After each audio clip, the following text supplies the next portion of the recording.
Hello and welcome to Enter the Boardroom with Newroll. I'm your host, Oliver Cummings, CEO of Newroll, the board search specialist and market leader bringing science to the art of board hiring.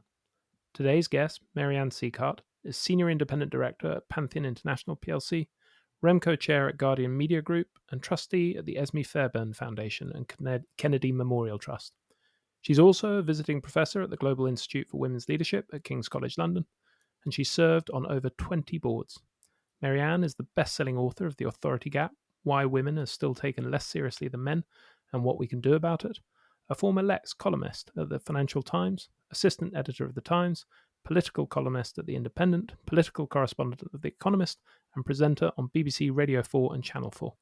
She has now set up a consultancy business to help organisations close their authority gaps. Ann, a huge welcome and thank you so much for joining us today. Well, thank you for having me, Ollie. With that introduction, I feel absolutely terrified. Could I just kick off with the authority gap?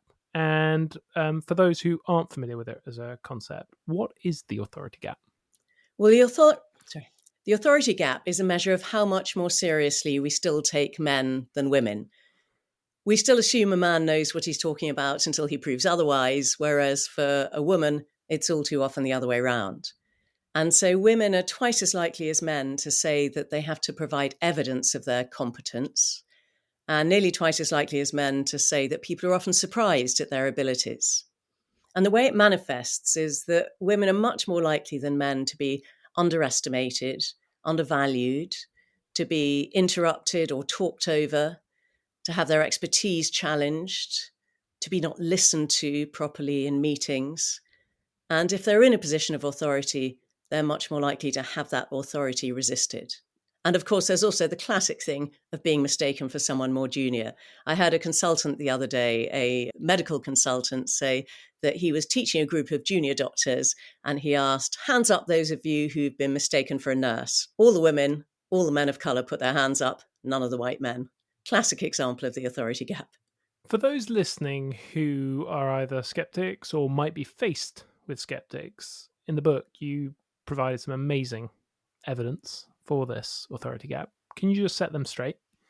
Yes, I'll just give you a few examples. First of all, of the academic research evidence. So there was one very good study, for instance, randomized double-blind controlled study in which they sent out applications for a lab manager position to science professors at top US universities. And the application materials were identical. They just randomly assigned a male or a female name at the top. And the so-called male applicant was deemed to be significantly more competent, more hireable, was offered a higher starting salary, and the professors were keener to mentor him. And this was male and female science professors. Because I should say right at the start, I write in the book, this is not a man-bashing book. This is a consciousness-raising book, an awareness-raising book. We all do this because of the society that we've all grown up in. So that's one example. Another example was a study done of students who were being taught by an online instructor, and they never saw or met this instructor. When they were told the instructor was a man, they evaluated him more highly than when they were told the instructor was a woman. And then there was a fascinating study done of interruptions. And being interrupted is a classic authority gap moment because, first of all, it suggests to everyone else in the room, so it's quite humiliating, that what the interrupter has to say is more interesting than what you've got to say. And it literally silences you. And however senior you are, you're not insulated from this sort of behavior. So there was a fascinating study done of US Supreme Court proceedings. And you don't get much more authoritative than being a US Supreme Court justice. And what it found was that the female justices were interrupted 3 times more than their male counterparts, 96% of the time by men. And then I'll just cite one last study, which is of this phenomenon, which often happens to women, in which you make a point at a meeting, no one takes a blind bit of notice until a man makes exactly the same point 10 minutes later, and it's treated like the second coming, and everyone says how brilliant he is. Very frustrating as a woman, and quite often we beat ourselves up and we think, oh gosh, maybe I wasn't confident enough, or I wasn't articulate or eloquent enough. The answer is probably you were just too female. So there was a fascinating study done where they brought, again, a mixed gender group of people together to discuss a child custody case. And they were given all sorts of information about the family concerned. A couple of individual members of the group were given a piece of information that the rest of the group didn't have. And when that information was introduced by a man, it was 6 times more likely to be used by the group in its deliberations than when it was introduced by a woman. That's how much harder women have to fight to influence a group discussion. And finally, I'd just like to talk about something which sounds a little anecdotal, but I think is real slam dunk proof of the existence of the authority gap. Because suppose you're a woman up against a man for a job or for a promotion, and he gets it and you don't. You may suspect that bias was at play, but it's really hard to prove because you're different people. He might genuinely just be better than you and might have deserved it more.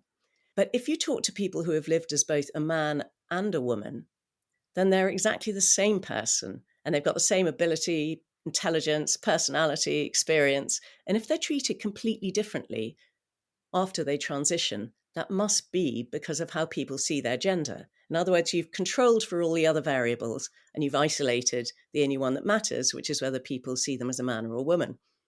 And I tell the story in my book of 2 Stanford science professors who happened to transition at the same time in different directions. Now, Ben Barres, who was a neuroscientist, said once he started living as a man, he said, I've had the thought a million times, I'm just taken more seriously now. He said, my work is taken more seriously. The same damned work, as he put it, is taken more seriously now that people see me as a man. And an academic was overheard at the back of one of his seminars, after one of his seminars. It was a person who didn't know his history, was overheard saying, oh, Ben Barres gave a great seminar today, but then his work's much better than his sister's, i.e. his own. And meanwhile, Joan Roughgarden, who is an evolutionary biologist, she transitioned in the other direction. And she told me that when she was still living as a young man, she felt like she was just on this conveyor belt to success. She kept getting promoted, her pay kept rising. People listened to what she said with great attention. Once she started living as a woman, she said all that changed. And she started coming up against all these instances of authority gap behavior, not being listened to, being interrupted, being patronized, being personally attacked. People would say things to her like, well, you clearly haven't read the literature. She said that never happened to me when I was living as a man. And her conclusion, rather like mine, was that men are deemed to be competent until they prove otherwise. Women are deemed to be incompetent until they prove otherwise. That resonates a lot, and it reminds me of, I remember when my mother wrote a few columns for one of the papers, and some of the comments in there were just vile. And reading it, I just thought, hang on, this is like completely unjustified. Where is this coming from? The only thing that I could think it was coming from was just some sort of misogyny. Just extraordinary. Absolutely. There's a research study showing that women are 27 times more likely to be abused online than men. Not 27% more, 27 times more. You talked in the book about what's in it for men to close the authority gap, to the extent they don't just see it as the inherently right thing to do. Can you elaborate on that? Yes, this was actually really cheering because when I first started researching and writing the book, I thought I was going to have to call on men's innate sense of justice, fairness, altruism, that sort of thing, caring about their daughters or their wives or their mothers or their sisters. But actually, what I discovered is there's a huge amount of academic research showing that in more equal relationships, whether it's work or particularly at home, in which they share the chores and the childcare very equally, and in more gender equal societies such as Scandinavia or more gender equal US states, not only are the women happier and healthier, which you'd expect, and they're less exhausted, less resentful, feel more part of a team, and the children are happier and healthier. They do better at school. They have fewer behavioral difficulties. They get on much better with their dads. The girls are more ambitious for themselves, boys less likely to get into trouble. But more surprisingly, perhaps, the men themselves are actually happier and healthier. And so they are twice as likely to say they're satisfied with their lives. I mean, that's huge, twice as likely. Less than half as likely to be depressed, much less likely to get divorced. They tend to drink less, smoke less, take fewer drugs, get better sleep. And here's the absolute clincher, I think, they get more frequent and better sex. So guys, this is really in your interest. But actually, in business terms too, it's really in men's interests to try to narrow the authority gap, because teams will perform better, businesses will perform better if they're getting the most out of their women as well as their men. And if women are discouraged from contributing to discussion and debate because of the way they're treated, if women are less engaged at work because they feel they're being undervalued and underestimated, and men who are not as good as them are leapfrogging over them, then the women are going to perform less well, and ultimately they're probably going to quit. And it costs a lot of money to replace a talented person, as you know. But also, just in interpersonal terms, we notice within about 2 minutes of meeting a man whether he's one of the good guys who does just respect us equally, listens just as attentively to us as he would to other men, basically just treats us on a level. We can tell immediately we love men like that. We really, really appreciate it, whether it's at work or as a friend or as a partner.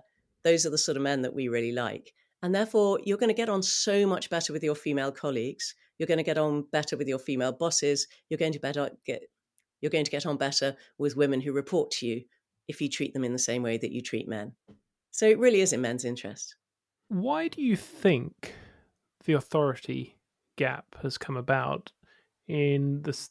If you look at it through a evolutionary lens, has there been some advantage to societies to create an authority gap? I don't think so, really. So this is the other challenge, I suppose, to my thesis, is that men and women are just fundamentally biologically different. And it's all about evolutionary determinism, and men were out hunting their mammoths while women were just picking berries, and that's why we're different. But if that were true, then it would be true of all women at all times, in all places, that they differ in a certain way from men. And this isn't the case. So, for instance, competitiveness is seen to be an innate male character trait, which is more pronounced in men than it is in women. And this is apparently to do with, I don't know, competing for mates or competing for mammoths, I don't know. And there was a fascinating study done by some economists, looked at a patriarchal society, which was the Maasai in Tanzania, and a matriarchal society, which was the Kazi in India. And they measured their competitiveness. And not only did they find that Kazi women were more competitive than Kazi men, they actually found they were more competitive than Maasai men. So if it were just evolutionarily determined, then that simply wouldn't be the case. Women would be less competitive than men in every society. So what that suggests is that a lot of what we see is actually social conditioning. It's the way that we're brought up. And if you see a bunch of boys playing and interacting together, a lot of what they do consists of a sort of boastful competitiveness. You know, oh, I scored more goals than you this season, or my dad's got a better car than yours. And for girls, socializing and interacting together, it's exactly the opposite. So we are expected to be modest and self-deprecating.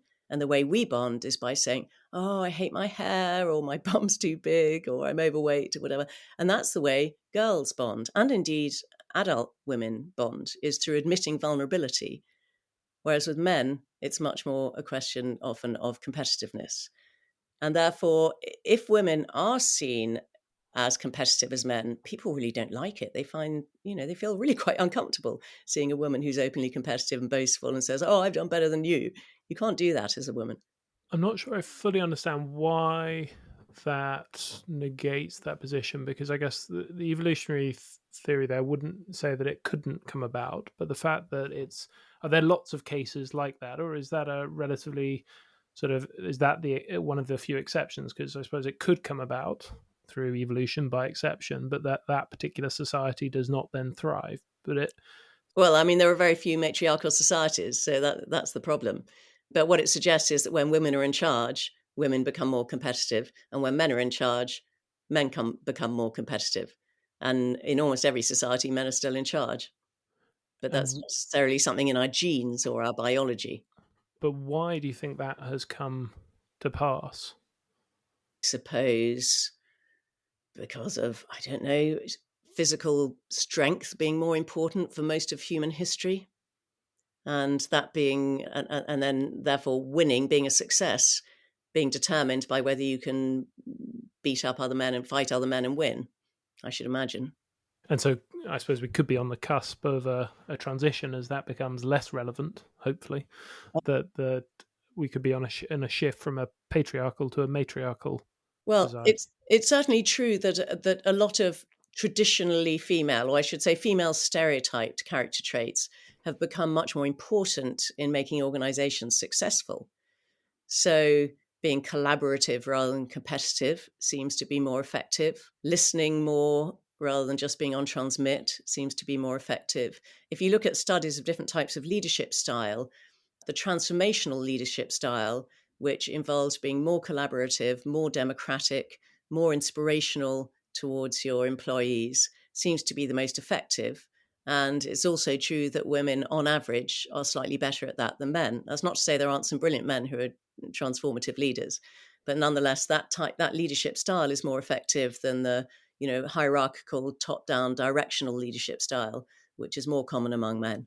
I know you're familiar with Dame Steve Shirley, who Yes. built a business of women, all women at a time when it was hard for women to get jobs, and did a brilliant job. And the way she talked about it when I went to hear her speak was, there was this massive arbitrage opportunity to find all these incredibly talented people who weren't being given opportunities. If this authority gap is there where women are not being heard as much as they should be, why are there not more organizations benefiting from that arbitrage opportunity by giving women a voice? Yeah, it's a very good question. And actually, for Steve Shirley, it was much starker because she was a computer programmer, a very, very good one, at a time when, as soon as you got married as a female computer programmer, you lost your job. And so there are all these really great female computer programmers who got married, lost their jobs, and went to work for Steve Shirley. And she employed them because there was this huge talent pool waiting to be employed.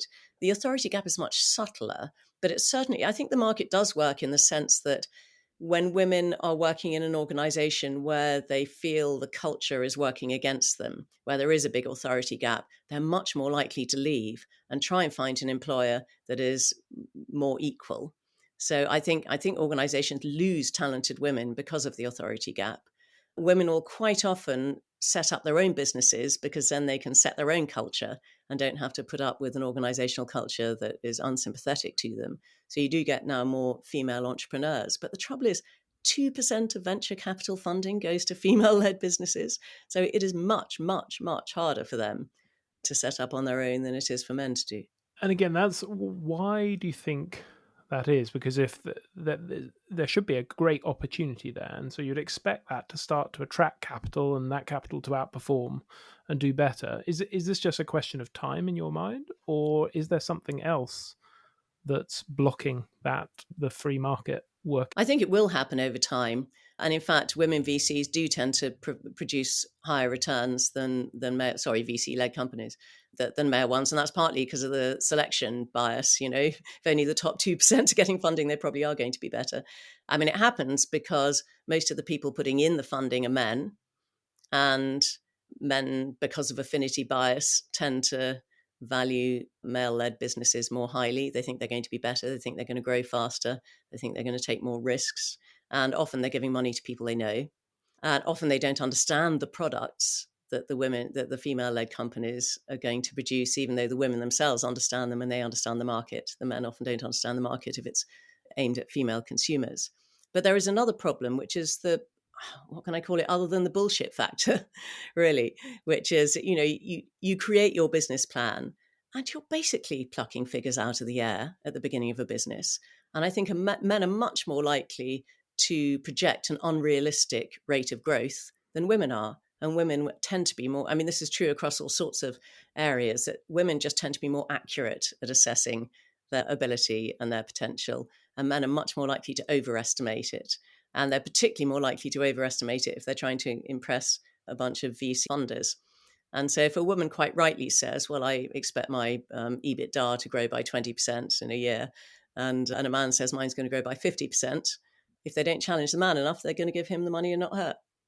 But wouldn't you expect that over time, those who had not fallen into that trap to do, there have been loads of really successful female founders who've made a lot of money, and wouldn't you expect them to start generating higher return on capital because they're tapping into those opportunities that are more credible or better than the ones imbued with bullshit, as you put it.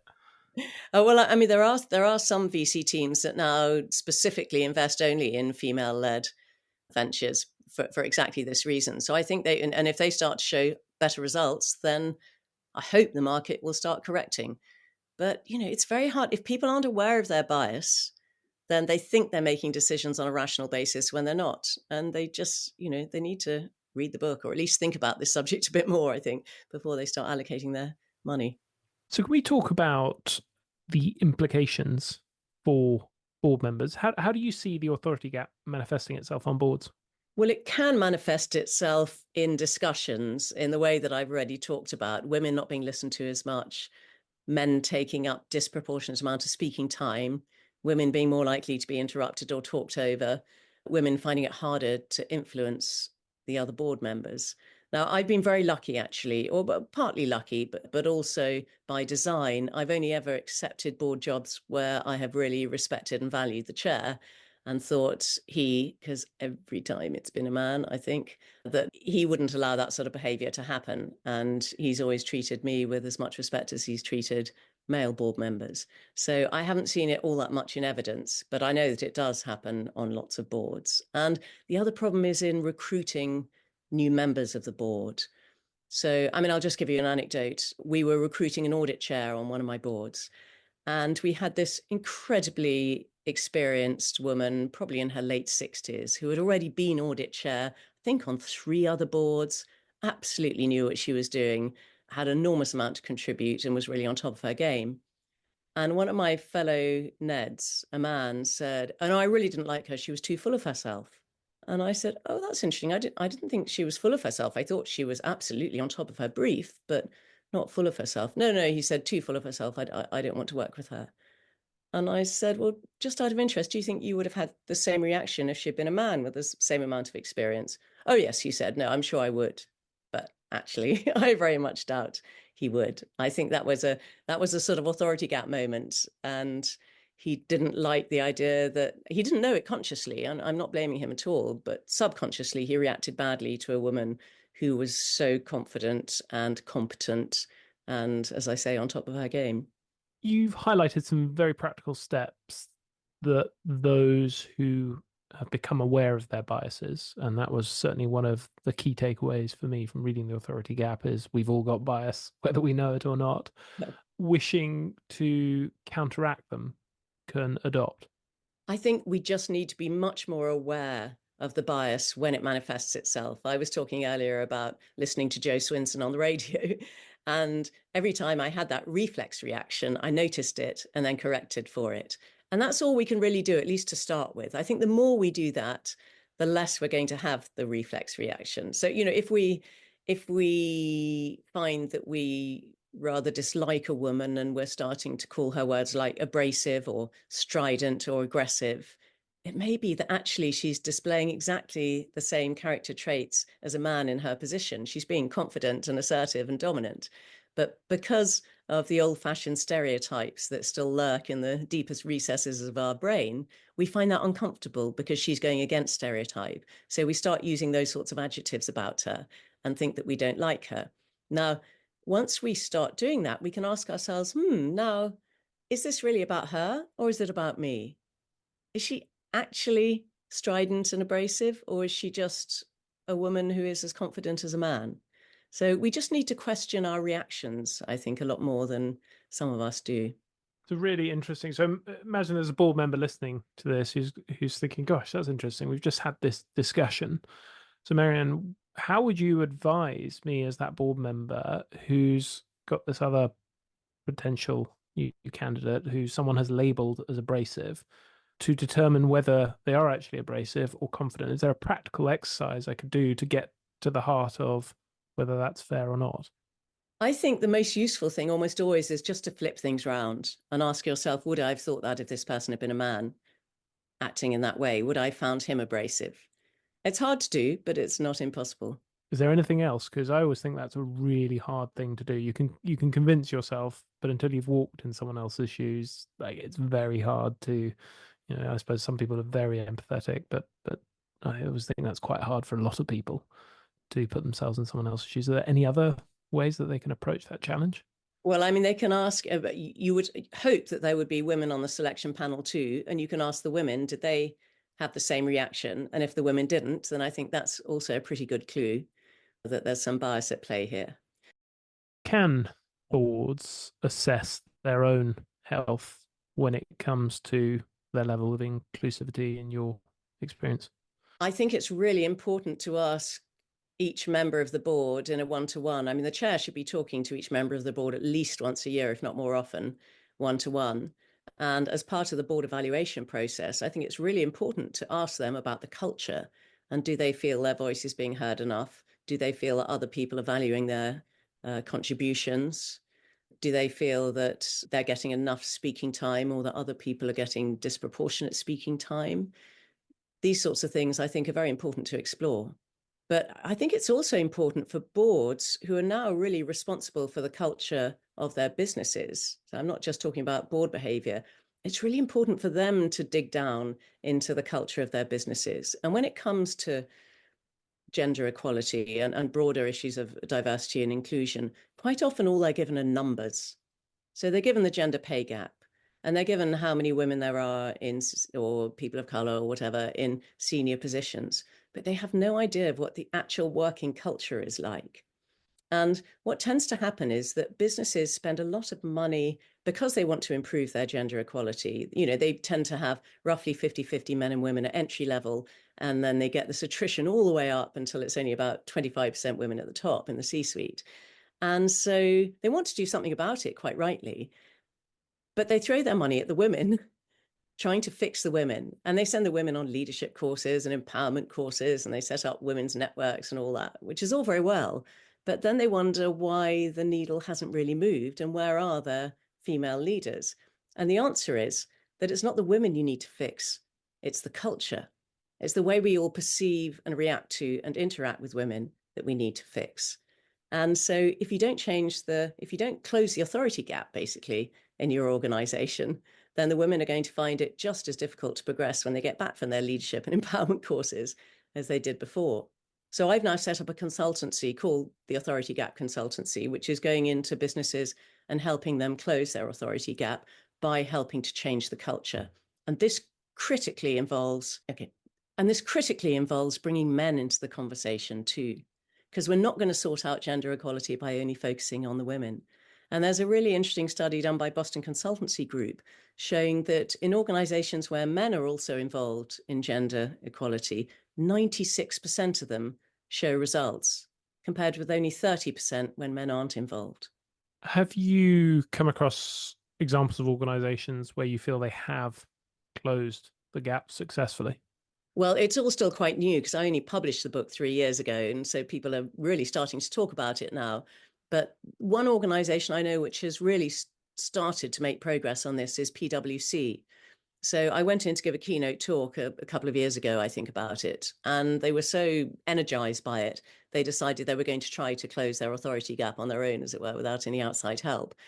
And I think it really has made a difference. So they brought it up at the partners meeting at the beginning and at the end. They now talk about it before holding a meeting. They'll say, let's try not to have an authority gap here. And whoever's chairing the meeting is much more aware of it. And then at the end, they'll sometimes say, well, did anyone spot any authority gap moments? And if so, how could we have handled them better? And they've made little badges that people who care about this wear, men as well as women, particularly men actually. And the idea is that this is a subject that you can raise with them and feel comfortable raising with them. And that if they do it by mistake, because we all make mistakes, we've all got a lifetime of ingrained habits. What wearing the badge says is, I'm really comfortable with you telling me that I talked too much there, or I interrupted you, or I challenged your expertise unnecessarily, and I'll try and improve next time. So I think that's starting to make a real difference. Really like that. What we have for our senior leadership team meetings, I have hats that I give people to wear. So we have someone who's responsible for tangents, someone who's responsible for maintaining the safe space, someone who's responsible for acting as a sort of devil's advocate if we're all going down the same path. And I love the idea of having a hat now for someone who's responsible for watching out for the authority gap. And it just takes the sting out of it all. I mean, as a woman, it's very difficult to complain about these things. And if you accuse a man of being sexist, I mean, God, that is just a disaster. And even saying something like, "Oh, you didn't let me finish, and please stop interrupting me," or "You weren't listening to me," you know, you're worried about it as a woman, particularly as a more junior woman, because you think it makes you seem difficult or spiky or prickly or paranoid or oversensitive. But just saying calmly, "Oh, I think that was a bit of an authority gap moment," takes the sting out of all that. It's a nice neutral phrase that then just invites debate. Yeah, interestingly, we have an extreme introvert on our leadership team, and we went through a sort of an adjustment period where I got everyone literally holding a spoon while they wanted to talk so that no one would interrupt them because the introvert was forever being interrupted by some of the more extroverted characters around the table. And what's been really nice to see is we no longer need the spoon, and that behavior has endured. That's fantastic. Well done. Yeah, brilliant. I recall observing a situation amongst a mixed gender group of founders discussing the topic of gender and diversity, where only, as you will not be surprised to hear, male founders were speaking, until another male founder observed that it was only men speaking and invited the female founders to share their perspectives. But before they could, another male founder chimed in, making the point that by stepping in to speak for the female founders, he was implicitly undermining them, which led to a heated debate between these three male founders, while the rest of the group just buried their heads in their hands, aghast. What would you counsel in that situation, those three founders, if they want to do better the next time a situation like that arises? Well, as you can see, I buried my head in my hands when you told the story. I mean, I don't know whether it was the first or the second man, but the man who said, "Look, I think the women should be talking here," did the right thing. I mean, actually, they should have probably, it might have been more tactful just to say, "Marianne, what do you think?" rather than actually making a whole point of the fact that it was the men doing the talking. But nonetheless, he did the right thing. The next man did absolutely the wrong thing and should have just shut up and let the women talk. It's not that hard. I mean, most of the solutions to these problems are really not that hard. I conduct all male workshops as part of this consultancy business, and I often get them to read out stories from their own colleagues, female colleagues, of when they've experienced the authority gap. And I get them to read it out in her voice in the first person. So they have to read something like, "I was at a meeting a few weeks ago and I was the main expert in the topic. And I kept making these suggestions, and none of my male colleagues took any notice until one of them made exactly the same suggestion, and he got all the credit for it." And I'd asked each of them also to have a line of how it had made them feel. So then the man had to say, "It made me feel humiliated and belittled and made me wonder, why am I working for this company?"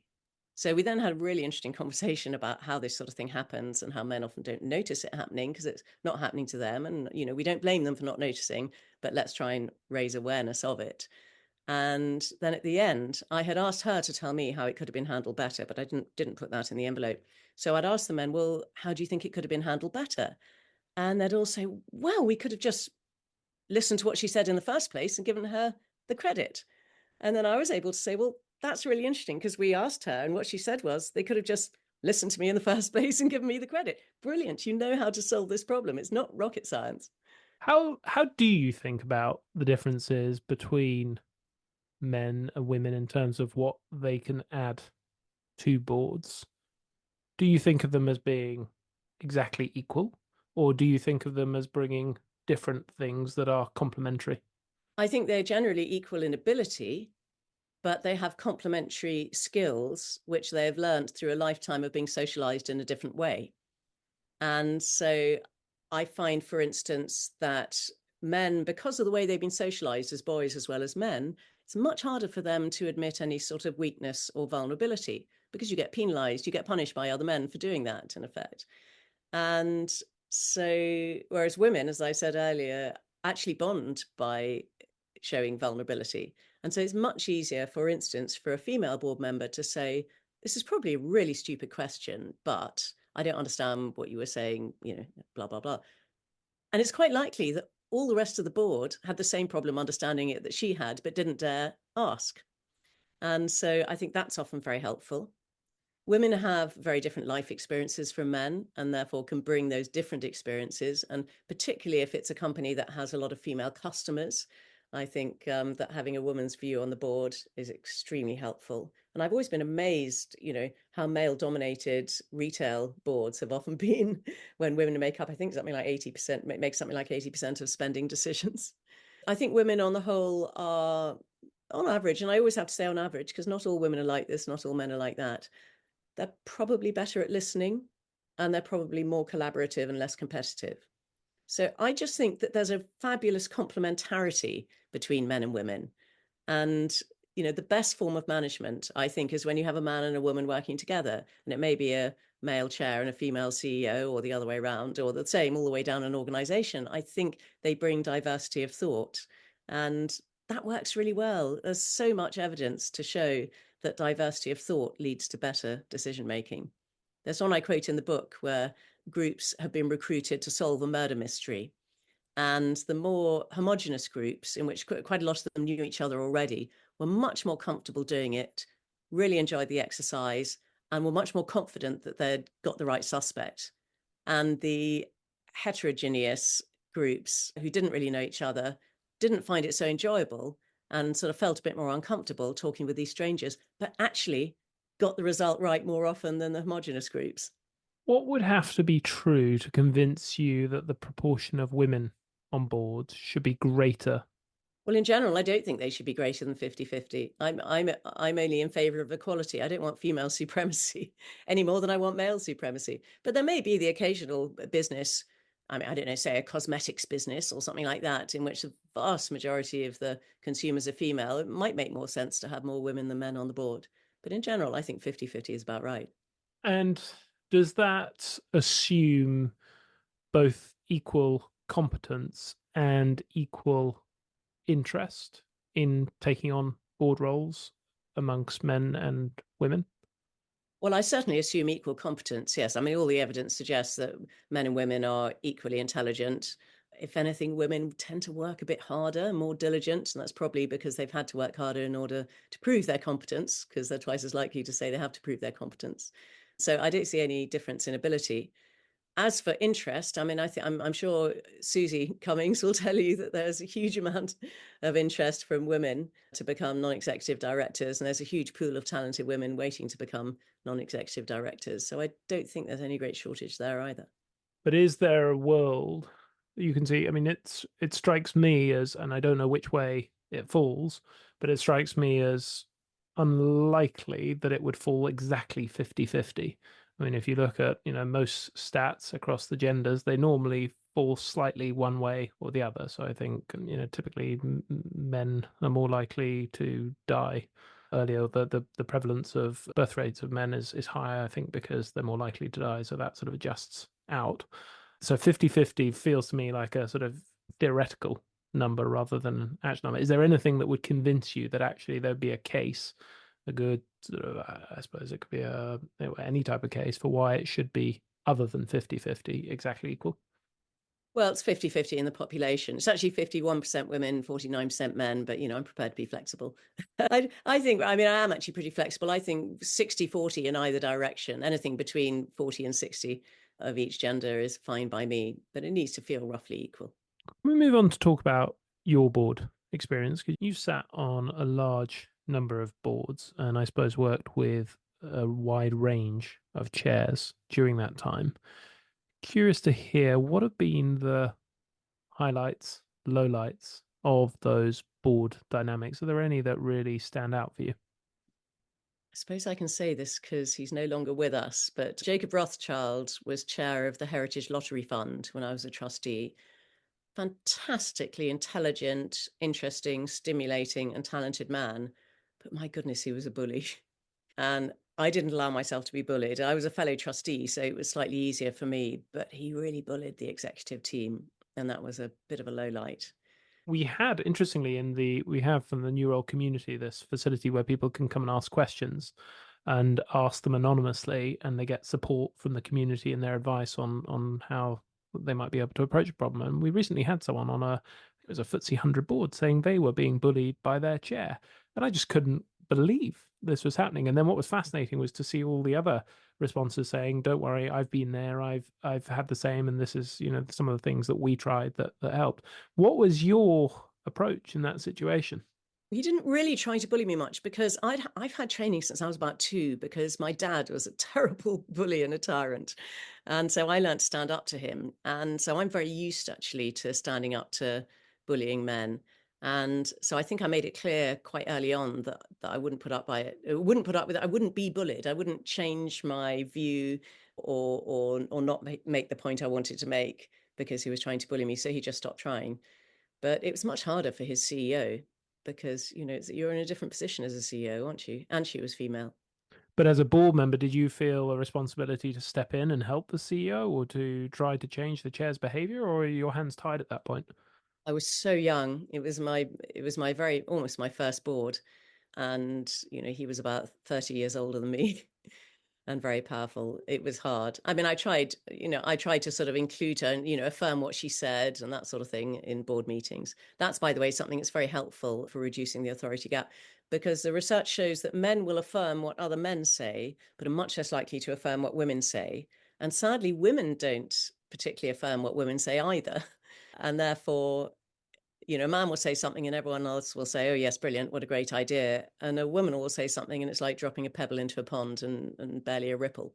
So if you want to be an ally to women in the boardroom, I think just repeating what they say or affirming what they say is often very helpful. And time has flown, which means it's time for the lightning round, where I say a short statement and ask you for a quick response if you're ready. Okay. First up, best book every board member should read and why? Well, I can't say The Authority Gap because I'm not allowed to self-promote. So I will say Invisible Women by Caroline Criado Perez, which I hope a lot of board members have read already. It is an absolute eye-opener, backed by a huge amount of data just on how the world is designed around the default male, not taking into account female differences. I will say the authority gap for you because I think every board member should read it. It's a really good, thought provoking read. Boardroom behavior that irritates you most. Prolixity, just talking too much, and particularly taking a long time to get to a point and then repeating yourself. I get so impatient. I almost hyperventilate with impatience. Can't bear it. Most valuable board ritual. I think the Ned only sessions, either before or after a board meeting, that's so often when the most important thoughts get aired. Favorite quote. There's a lovely quote from Robert Kennedy about moral courage, and I think moral courage is probably the most important character trait in a person. And he said, moral courage is a rarer commodity than bravery in battle or great intelligence, yet it's the one essential, vital quality for those who seek to change the world. Most significant professional insight. I think that listening can often be as valuable as talking, or even more valuable. Worst professional advice you've ever received. Probably from Private Eye, which ran a regular column about me, caricaturing me, describing me as Marianne Bighead. And the subtitle could well have been Woman, Know Your Place. I don't want to know my place. Thank you very much, Ian Hislop. What have you changed your mind on about boards over time? How to hire new directors. When I first joined, I have to admit that my first commercial board role on an investment trust, I got from a tap on the shoulder. The chair knew me well. He had worked with me at The Economist.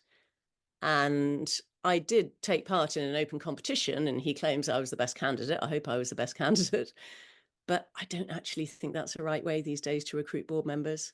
For all the reasons I said earlier, I think boards are better the more diverse they are in every aspect of diversity, just frame of mind, what university you went to, what class you're from, what background you have. You just get so much more interesting discussions from people who are not like you. And if they're not like you, the chances are you didn't know them beforehand. So I think a tap on the shoulder is probably a mistake, which is one reason why I actually often recommend New Role when it comes to hiring Neds, because New Role allows people who they might not have thought of tapping on the shoulder to apply for a job. When was the last time you got a significant judgment call wrong in the boardroom and what did you learn? I've twice been on a board that appointed very much the wrong person to a role, and we really regretted it afterwards. And I think what I've learnt from that is that just because someone is the best candidate of the group of candidates you've interviewed doesn't necessarily make them the right person for the job. And sometimes you just have to take a very deep breath, dig into your pocket, and run the process again. How are you better today as a board member than when you started? I think I'm more confident, I'm more strategic, and I think I know better now when to contribute to a discussion and when not to. And finally, 3 things our listeners should take away from this podcast if they take nothing else.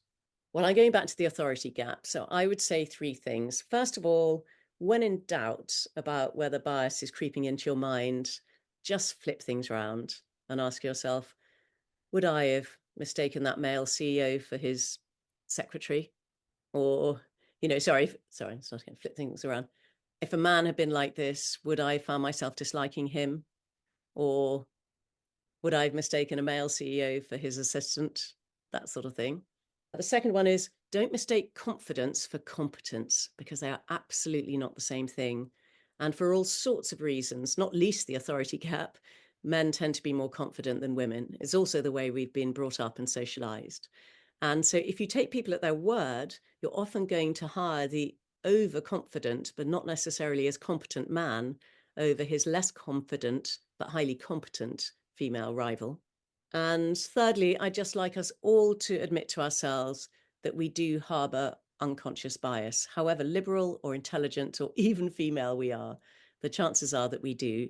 We shouldn't feel ashamed of it. It's not our fault. It's called unconscious for a reason.